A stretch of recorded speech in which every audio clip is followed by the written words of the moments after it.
Thank you very much for coming to this training of VAN. We are going to be covering today lists, making lists, saving lists. These are all things that are very common for people in the organizer level to do, and they're very useful.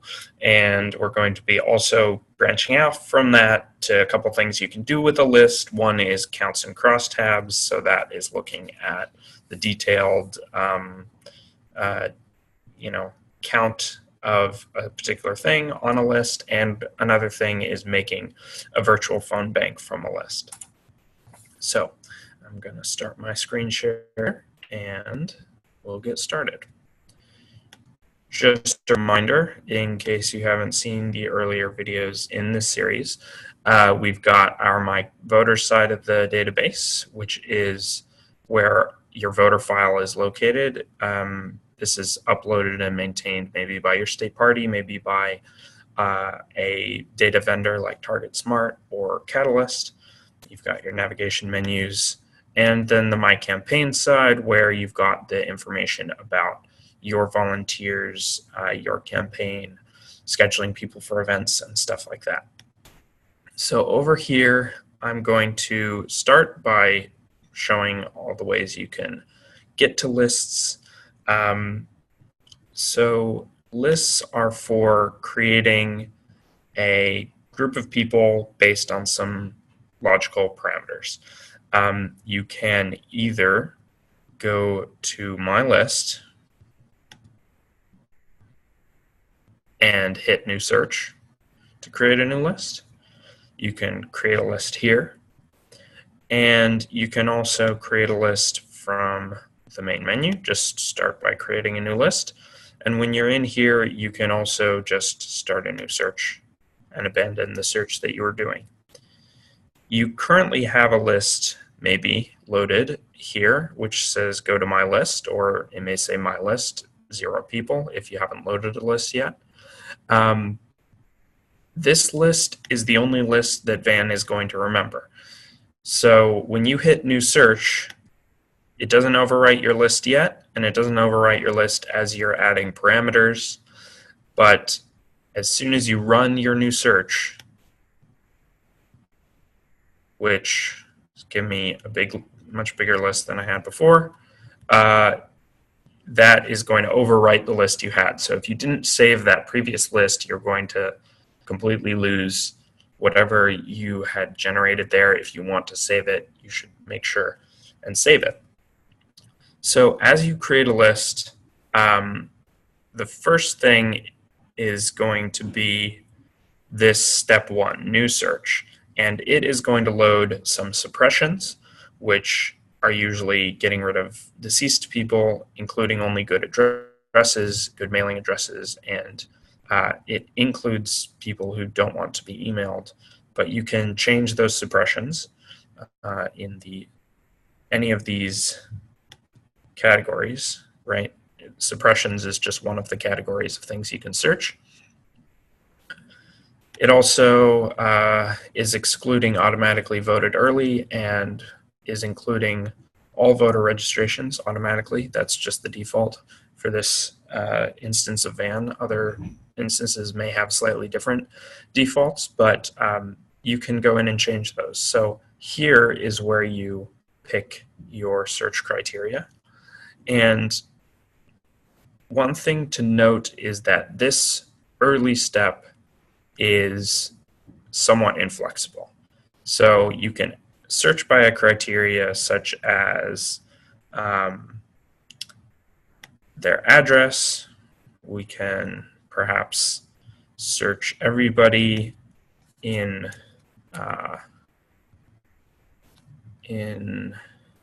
let's see, do we have county? No. Let me do home districts, everybody in a particular county.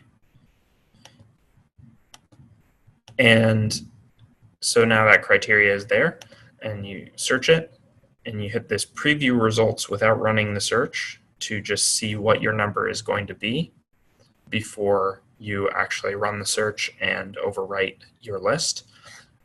You can also open up with this plus here to see some more details. So of these nearly 10,000 people, only 8,300 of them have phones. They are located at 5,600 addresses. So that is suggesting that many of these people are living in the same address. So you can also then minimize those details. But as you add that parameter, unlike in a future step, if I add a new step to this, I can add a couple new steps. These steps are movable.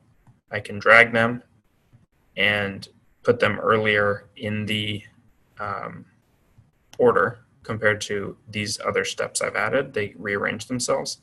This first step cannot be rearranged. So if you put something in this first step, it's going to be affected by everything you're putting after it, and it can't be rearranged as conveniently as the other things.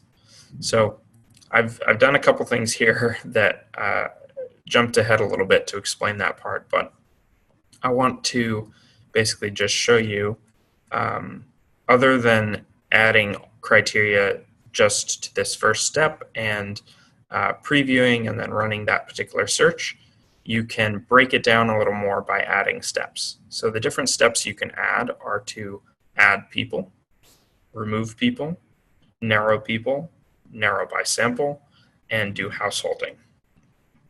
So add people is going to just add a certain number of people based on whatever criteria you set. So if I want to add Democrats to this, I'm going to go down to Party, click Democratic, right?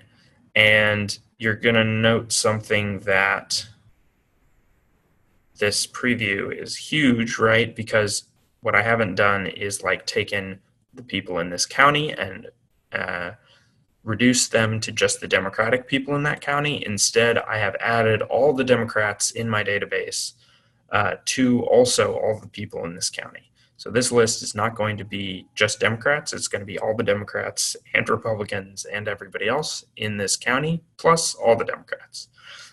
So you have to think about that when you're using the add people step. It's going to just tack on whatever criteria you're using here to the rest of your search without discriminating based on whatever criteria you may have put before it. So oftentimes it's best to put an add person step before other steps if you're going to be narrowing or removing groups that you don't want to contact or don't want to be finding some information about. The next type of step to do is a remove people step. So remove people is pretty good to do at the end usually. Sometimes you may want to be removing people that you have, say you want to remove people of a certain age bracket. So you want to remove all the 75 to 95-year-olds. Or you just want to remove everybody 75 and up. So that's 75 or more. You can go ahead and, age is greater than 75. Yeah, so this is removing everybody who's older than 75, and that would be a way to get your list down to avoid those people.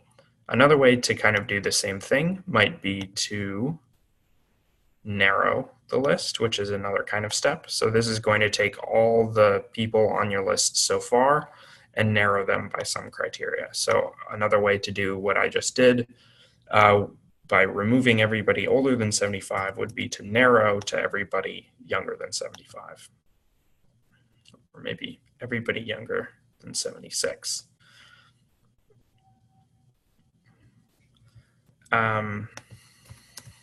Should get me the same number of people either way. If it doesn't, it's a little funky. But again, narrow people is a type of step that is good to do last if that narrowing is going to apply across the board. If you're going to narrow to everybody who's speaking a certain language, or if you're going to narrow to everybody who is a Democrat, you can put that as your last step and set up all your criteria earlier to then be narrowed by that final step, because it takes everything that you've added before as one group and then applies this narrowing criteria to it. Something to note about this is that you can change what type of step you're doing to any of the other types of steps as you're doing it. And you can also go back, click a previous step, and edit either the criteria of that step, the type of step it is, or delete it. Except for this first step, you cannot delete this first step. You can go back and edit whatever criteria you've set up in that first step. And on a remove people step, it's important to note that you may have some double negatives. So there are some options, specifically, I would say, Canvas status, and on the My Campaign side, event status, where you get the option to include only or exclude only. So here you have to think about double negatives. You're removing people, but if you exclude people who were canvassed or contacted, you're basically doing a double negative here. You're saying, I'm going to remove people, and the people that I'm going to remove are not the people who have been contacted. So I'm removing all the people who haven't been contacted in this case. You'll also notice that I still have this age criteria in this remove step. This remove people step is going to combine all the criteria, and any step that you do that has multiple criteria in it is going to combine all those criteria before applying it to this larger group. So if I wanted to remove everybody who hasn't been canvassed by doing this double negative thing, this is not going to work, because I'm just removing the under 76-year-olds who haven't been canvassed. With this canvas status toggle, you can usually do things two ways, removing people and excluding, or narrowing people and including, vice versa. Again, this narrow step is going to take into account that age aspect, so it's going to include people who have been canvassed who are under 75. And so it's going to be a small number. So those are the steps so far. The next type of step is to narrow by sample. Narrow by sample is pretty simple. It just asks you for a sample size and then takes a random subset of your list up to now. So if I remove these steps, preview my results, I've got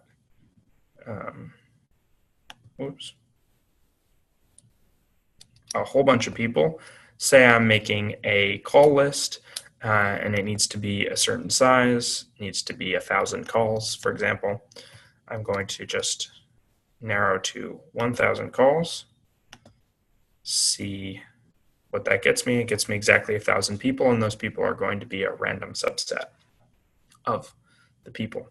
Of course, if you're making a call list, what you'll want to do is do a narrow step and make sure your phones, not everybody in the database has phones, so you might want to take off fax machines. Depending on your campaign, you might want to take off work phones. So this is going to be a random subset of 100 people who have phones, who are Democratic, who live in Hardee County, based on these search criteria. So that's a pretty good list. The last thing you might do is instead of narrowing by sample, you might household. So there is a householding option here where you can choose a few different things. So one is you can fill a household by certain things. So here we've got 2,800 people, and we can fill the household by their voting address. So if we do that, then we will find all the people who live with those people. So our number goes up quite a bit. We can also narrow list to one person per household, for example. And so that is going to give us a list of just people who, individual people who live at a particular address. They may live with other voters or other people in our database, but we can send a letter to each household this way as an example of how you could use this particular householding step. After you've got your search criteria set, you preview your results, you can look, at this little summary beforehand. If this is what you want, these hardy voters, these Democratic cell phone or home phone having voters. So you're going to run this search, create this list. So now you've got a list, and you can do some stuff with it. You can always go back and edit the existing search, or you can add another step of any of the types that we've talked about. If you do that, you can say, I want to remove people I've already contacted, for example. So I want to actually do this as a narrow people step and go to Canvas status, exclude all those people already contacted, and not going to reduce anything because this is a demo. Doesn't have any contact information, contact history in there. But one of the things that I've been doing is just taking this list of criteria categories and scrolling through and leaving it alphabetical. But something that you will probably like to do is use these stars on the side here to select which ones are the ones that you use most often when you are sorting these lists and creating these lists. So if you are going to use likely party, if you're going to use phones all the time, if you're going to use race and ethnicity and sex, survey questions, these can all be starred and they move up to your favorites section, and then you can arrange them any way you like using these little bars here. And that way you can stop searching quite so much and not have to scroll through whenever you're looking for what you want. So of this list, we would like to know some things about it, perhaps. But before we do some things about it, let's make sure we're not going to lose it in case we load up a new list in the meantime. So there's a couple ways to save a list. You can save a list here within your search. Within your search, if you're editing your search, you're looking around in there, you can save it here. This save option only saves it as a search. So there's two ways to save it: as a search, which saves it as a dynamic search criteria, which will update each time you run the list. Or if you go to the My List section and you say Save List As, you can save the list as a fixed set of people. So that's a saved list as opposed to a saved search. And you can either, when you do this, you can either save it as a new list or replace an old list. So here we can create a new folder or save it to an old folder. These folders are otherwise located here, View My Folders, or here over on the side here, My Folders. And so I'm going to create a new folder for this. I'm going to say this is call lists. You can see that as I create a new folder, I can create some options. So I can allow other users to save into this folder. I can also allow an API to save into this folder. So this is if I'm using an integration with another tool such as Hustle or Voter Circle or something like that. I can create a folder for that API to write to. And I can give the folder a description. And then as I save my call list, I can save it. Oh, no, excuse me. I can save it as a list or a search. I want to save this as a saved list, just a fixed thing, and I want to save it as a call list. Your campaign is probably going to have some set particular naming scheme for your folders, for your call lists, or for whatever kind of lists you're making. So make sure you're following that scheme. It may be something like the county name, some descriptive aspect of it. So this is the Democrats in Martin County or whatever. You may want to write a description so that people know what's in your list. You save it. And something to note about a folder. So I allowed other people to save into this folder, and other people can access this folder if I share the edit access with them. So I can go down here and I can grant other users access to this folder.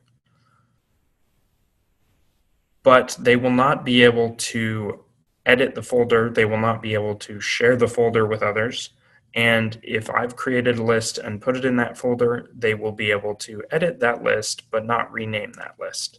So you will be the only person with the ability to share a folder that you create, rename a folder that you create, or rename a list that you create, although other people can save to your folders if you give them the access and edit your lists if it's a saved search. So this list that I've just created is now in this call lists folder. I can see it. I can edit the name and the description. I can load the list to my list, but I can't edit the criteria now because it's a fixed list of people saved at this particular time. I can just see what the criteria were at that time. If I go to my list and save this as a search, as a dynamic criteria, I can put it in the same category.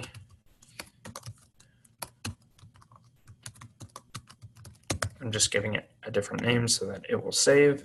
And then this, when it's a saved search, you can see that I can run the search. That will pull up, according to these criteria, a new group of people who fit these criteria. I can save it as a new search. I can delete it. I can save it. And I can also go in and edit specific steps of my search.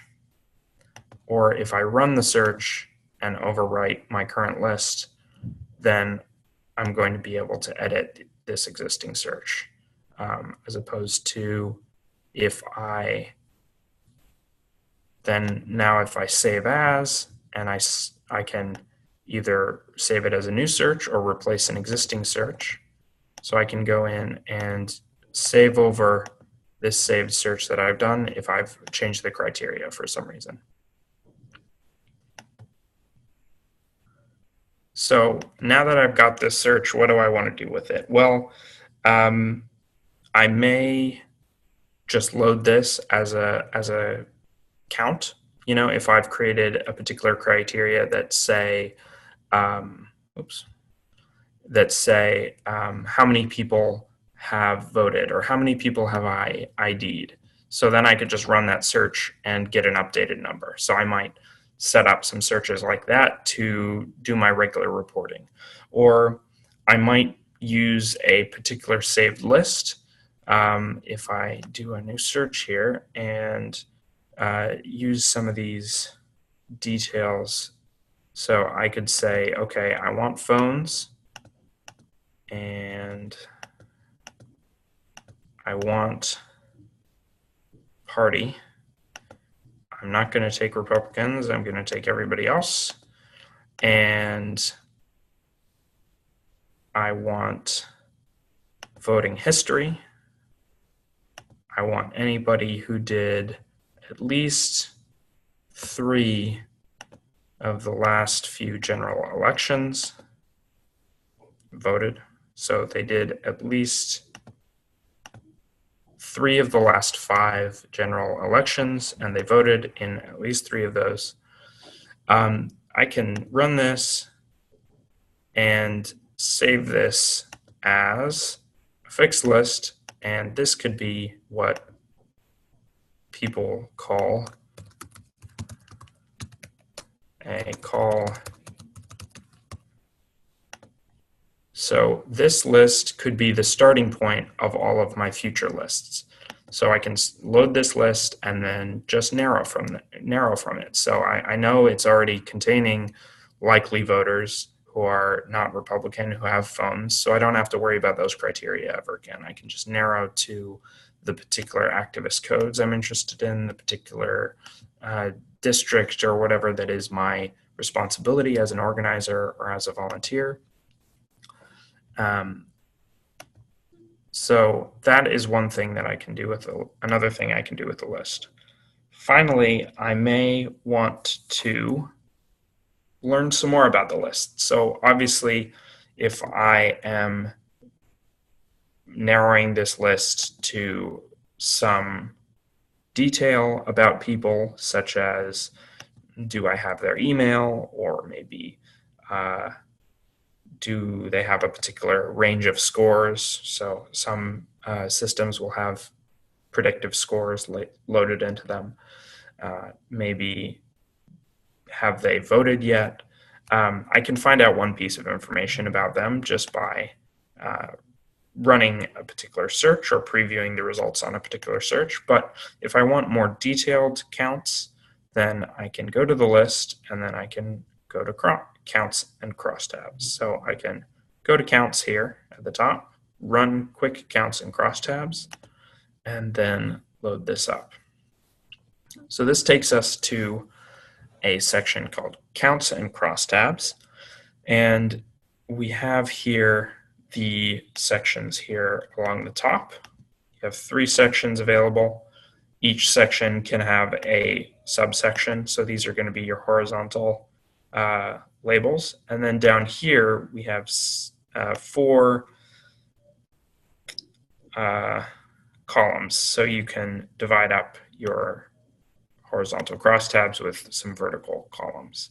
So if I do age and I do sex of my list, I will find that I've got people of these ages, people of these sexes in my list.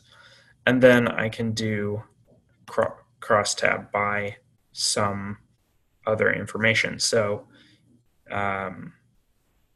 different fields available in the columns as in the crosstabs.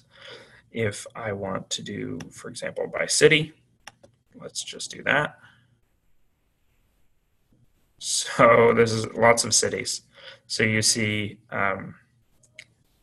you can really break it down granularly like this, or you can do something a little simpler. For example, party. This list we already know is all Democrats. So we're going to see a bunch of Democrats. And we have then the option here to, if we want, we can, instead of doing age breakdown and sex breakdown, we can do a breakdown by age with sex underneath it, or vice versa. So you can see age by sex, and then you can show group totals if you want those group totals still. So you can find age, sex, whatever you are interested in. Let's do party and age down here and sex down here. We can also see, so this is, you see my list by sex, cross-tabbed by party and age, right? You've got males, females, party, and you can also show percentages on any of these, which is also very nice, calculates that for you. You've got 8% of your list that you've created is Democratic males age 35 to 49, for example. You can also change exactly what it's counting. So right now it's counting people on your list. You can change it to registered voters rather than people on your list if you want to see a count of that. And you can change it to, for example, doors, mailboxes, or phones. So we could see how many doors are Democratic men by sex, or Democratic men by, so similar, right, by age group. You can also then export this as, I believe, an Excel file.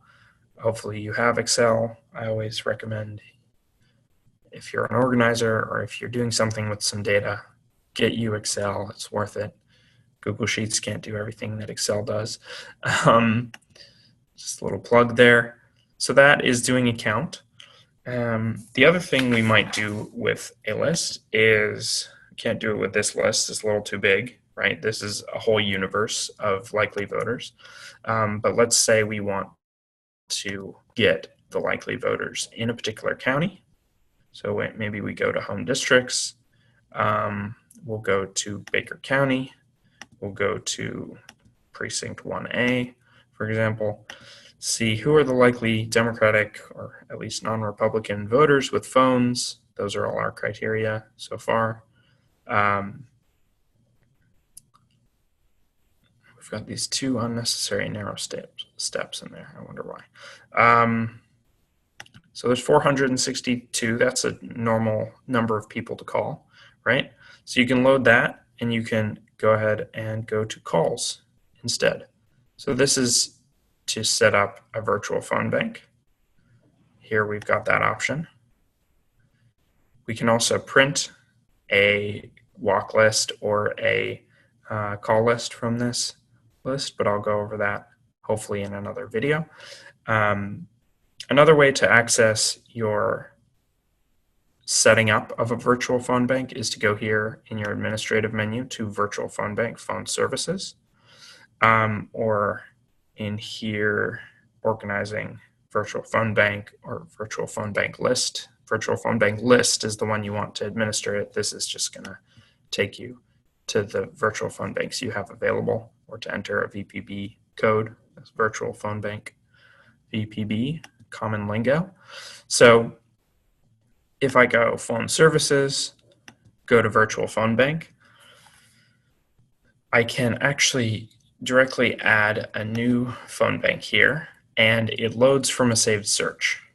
So this is pretty cool, but you have to be aware that it's not going to work very well unless you first load this saved search into your list. So right now I've got this list of people in Baker County on my list. It's not a saved search. If I load the next list I'm going to do, it would overwrite this. So maybe I want to save this list as first, a saved search in call lists.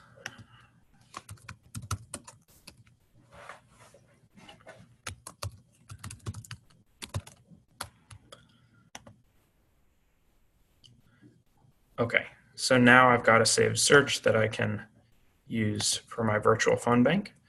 And I've loaded it as my list, right?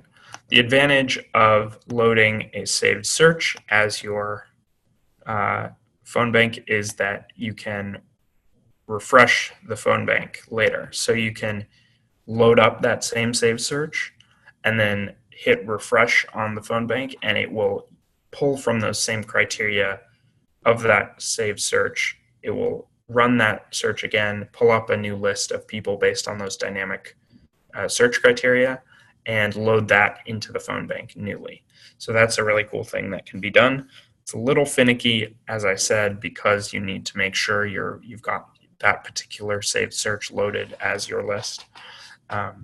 Another way to get to the thing is to go here and click here to set up your phone bank. And so this is going to ask you, do you want to save this particular list you've got up as a static list to load it into a phone bank, or do you want to save these search criteria and load it as a dynamic search that can be refreshed into that phone bank? So the unfortunate thing is that it makes you save again. So you can either save this as some new name, or you can replace an existing search.